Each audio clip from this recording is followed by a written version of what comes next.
When you open up a seed catalog or find yourself standing in front of a seed rack, do you feel overwhelmed at what you're looking at? You know you came to buy some seeds and you want to buy the seeds, but why are there so many to choose from? And as you look closer, you notice that there are 3 or 4 choices of the same variety of seeds to choose from. So what's the difference?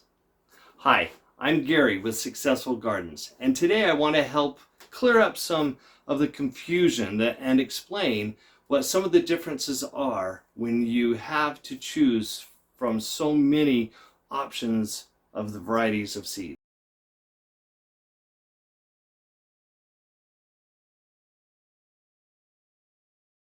But first, I want to talk about genetics. We hear something about genetics almost every day, whether it's dealing with personal health, medical situations, or maybe even Aunt Martha is talking about our family tree and what we might have inherited from some of our relatives. For some odd reason, I still remember a science class that I had when I was in the 6th grade. It's been a few years since then. However, I remember the topic and what we even had to do for homework. In that class, we were learning about genetics, and a monk from the 1850s that later became known as the father of modern genetics. His name was Gregor Mendel. Mendel was intrigued with the different colors of blossoms that appeared on pea plants. Most notable were the purple and the white blossoms. Now he wanted to know what colors he would get if he crossed or pollinated the purple blossoms with the white blossoms. He started to record or map out the outcome of each of the offsprings. Now he did this by planting the seed from each generation and then recording all those traits that came through. By the time he was done, he was mapping out 7 distinct traits in his experiments with those peas. But color was the most noticeable.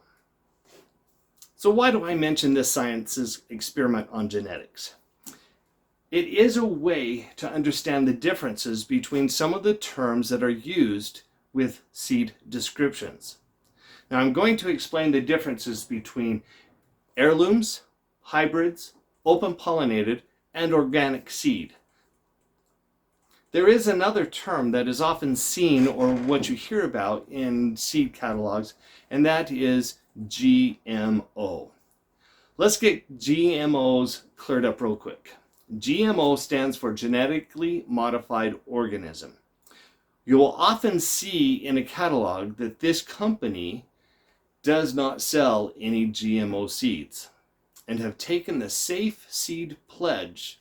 And this is a reassurance that all of their seeds come from non-GMO plants. And you as a home gardener are not going to be able to buy any GMO type of seeds.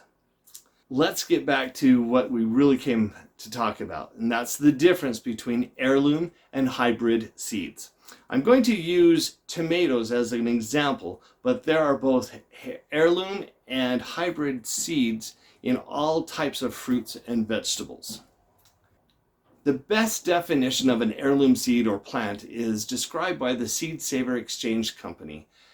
And they say, an heirloom variety is a plant variety that has a history of being passed down within a family or community. So that says the plant or seeds have a history. They know where they came from.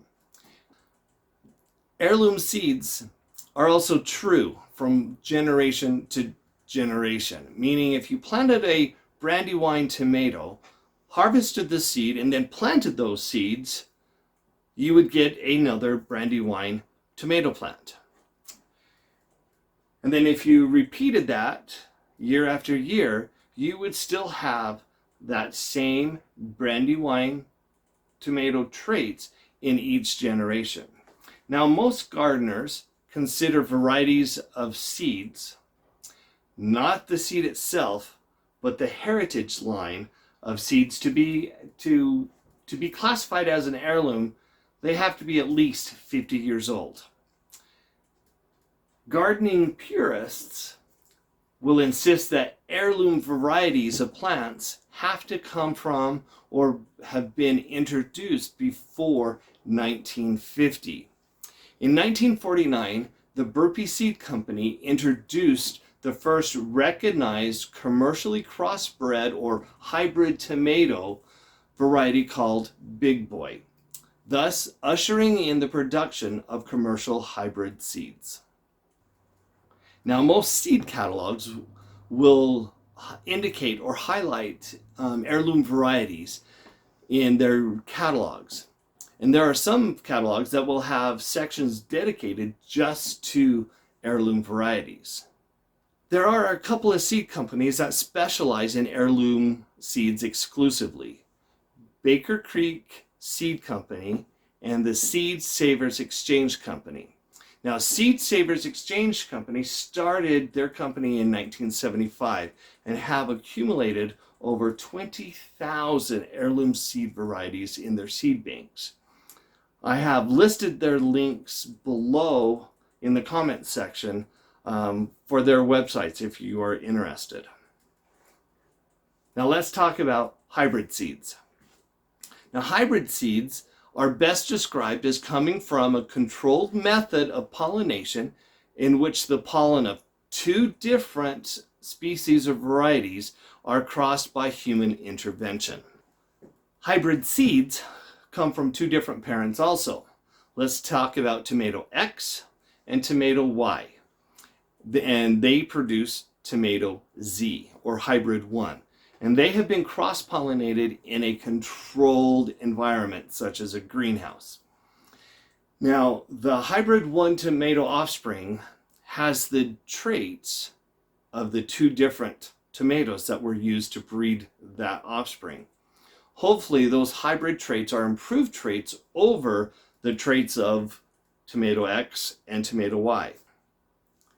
These improved traits mostly consist of taste, storage, disease resistance, production size, and production quantity. And there's several more traits that they breed for. When you harvest the seeds from a hybrid plant or offspring, those seeds will not give you the same results in the next generation. Many of the traits from the original parents or the original tomato, tomato X and tomato Y, those traits are what will resurface when you plant the seeds from that first hybrid generation. And that is why you don't want to save the seeds from the hybrid varieties. Those seeds will not be true to what you were expecting, and you would be disappointed in the outcome. I mentioned earlier, talking with Heirloom Seeds, about open pollinated seeds or plants. Open pollination is when pollination occurs in nature. It can occur by insects, birds, wind, humans, or other natural mechanisms. Open pollinated seeds stay true and bear true seeds as long as the same plants are pollinated by the same varieties. They will remain true year after year and generation to generation. Now, what about certified organic seed? There are many steps that a seed grower has to take in able to be able to call their seeds certified organic. It also takes several years and record keeping of these organic practices for a grower to receive his certification. Now, not all heirloom seeds are considered organic, and there can be hybrid seeds that are considered certified organic. It's all about the growing conditions and the practices that qualify for the organic certification. One downside to some is the price or the cost of the seed. When purchasing certified organic seed, always expect to pay more. Honestly, when it all comes down to it, I plant all types of seeds or all kinds of seeds, whether they be hybrids or heirlooms. It just comes down to what variety, whether it is a tried and true variety or it's a newer introduction that has piqued my interest and I want to see what this new variety is all about. My garden is filled with both kinds of plants. Hopefully, you have found this information on heirloom versus hybrid seeds to be helpful. If you did, please consider hitting the like button down below so that I know that you found this video beneficial. Also, please consider subscribing to this channel so that you will know when I have posted another successful garden video to help you in your gardening adventure. Until next time, let's keep gardening.